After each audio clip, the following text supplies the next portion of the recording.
सभागृहाचं काम सुरू झाल्या विरोधकांनी मोठा गदारोळ केला, मोठ्या प्रमाणात घोषणाबाजी केली आणि याच सगळ्याच्या पार्श्वभूमीवर लोकसभा अध्यक्ष ओम बिर्ला यांनी लोकसभेचं कामकाज सभागृहाचं कामकाज दुपारी 12 वाजेपर्यंत तहकूब केलेलं आहे। एकंदरीतच आज दिल्लीतलं वातावरण मोठ्या प्रमाणात तापल्याचं पाहायला मिळतंय। अगदी काही वेळापूर्वी आपण ही दृश्य पाहिलेली आहेत। जंतर मंतर मैदानावरती सीजेपीच्या आंदोलकांवर विद्यार्थ्यांवर लाठीमार हा करण्यात आला। मोठं वातावरण या ठिकाणी तणावाचं पाहायला मिळालं। त्यानंतर सभागृह सुरू झालं। सभागृहाचं कामकाज आता तहकूब करण्यात आलंय।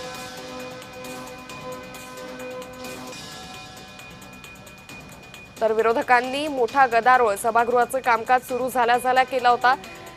तर नीट पेपर फुटी प्रकरणीच विरोधकांनी उत्तरं मागितली होती।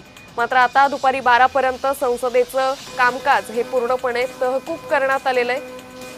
तर पहिल्याच दिवशी लोकसभेत मोठा गोंधळ हा पाहायला मिळालाय। विरोधकांनी जोरदार घोषणाबाजी सभागृहात केली।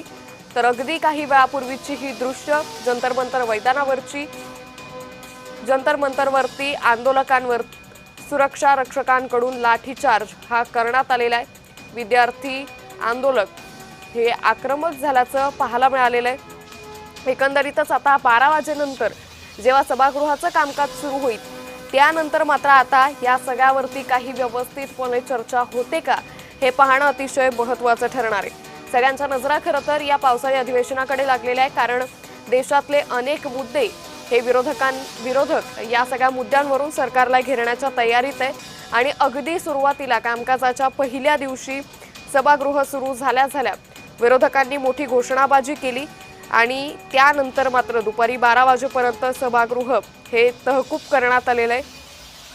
तर दुसरीकडे हे आंदोलक आणखीनच आक्रमक होताना सध्या पाहायला मिळत आहे। सीजेपीच्या आंदोलक आता संसद भवनाकडे पुढे कूच करतील का? पोलिसांचा मोठा फौजफाटा खरं तर या सगळ्या परिसरामध्ये तैनात आहे।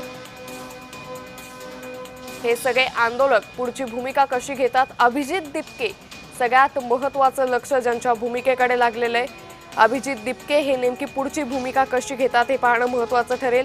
दुसरीकडे सोनम वांगचुक यांच्यावरती रुग्णालयात उपचार सुरू आहे। त्यांना रुग्णालयात दाखल करण्यात आलेले आहे। त्यांनी सोशल मीडियावर एक पोस्ट करत आपल्या 3 अटी सरकारसमोर मांडलेल्या आहे। सगळ्यात महत्त्वाची त्यांची अट आहे ती म्हणजे केंद्रीय शिक्षण मंत्री धर्मेंद्र प्रधान यांच्या राजीनाम्याची।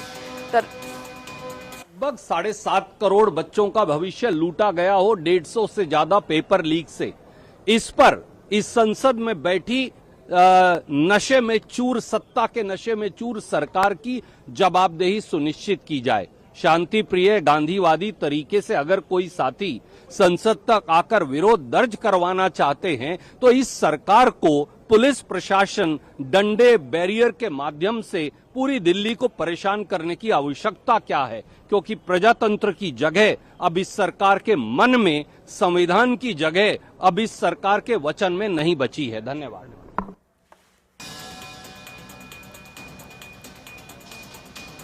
तर विरोधक टीका करत असल्याचं सध्या पाहायला मिळतंय।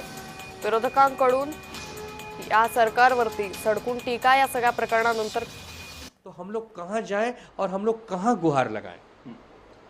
जिस तरह से डीएमके के अलग बैठने की बात हो रही है, जो टीएमसी के एमपीज हैं उनका विलीनीकरण हो रहा है। देखिए ये सरासर एक तानाशाही है, सीनाजोरी है, क्योंकि हमारे नेताओं ने चिट्ठी लिखी थी लोकसभा अध्यक्ष को कि जब तक हमारी पार्टी की बात न सुनी जाए तब तक विलीनीकरण का काम न किया जाए। लेकिन आनन फानन में आप देखिए टीएमसी को तोड़कर एक नई पार्टी बना दिया जिसका नाम देश के 90% जनता को पता ही नहीं है, जिसका नाम है एनसीपीआई। उसके बाद हमारी पार्टी से 6 सांसद बागी बन के गए, उनको विलीन करके अलग से बिठाने का सदन में उनको स्थान दे दिया।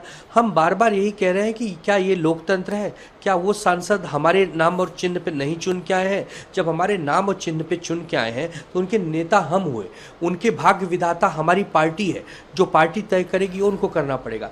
लेकिन ये सरकार इतनी ताकतवर है, इतनी इसको गुरूर है कि ये किसी की बात सुनने को तैयार नहीं है। तो जो भी हो रहा है